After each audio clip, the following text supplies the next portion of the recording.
वाणीशपाण्यर्च्य रामार्चनासक्तगीर्वाणसन्तोषकस्वागतम्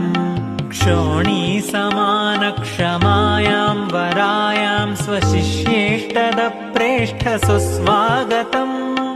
माणिक्यदीप्ते सुशान्तप्रमूर्ते जगद्वन्द्यकीर्ते च सुस्वागतम्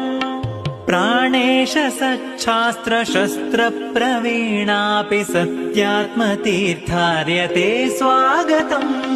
सुस्वागतम् सुस्वागतम् सत्यात्मतीर्थार्य ते स्वागतम्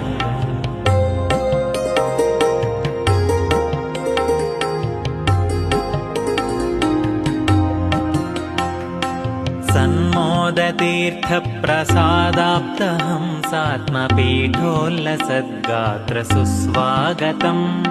सन्मोददाने पटो भक्तवर्गाय सन्मन्दहासानन स्वागतम्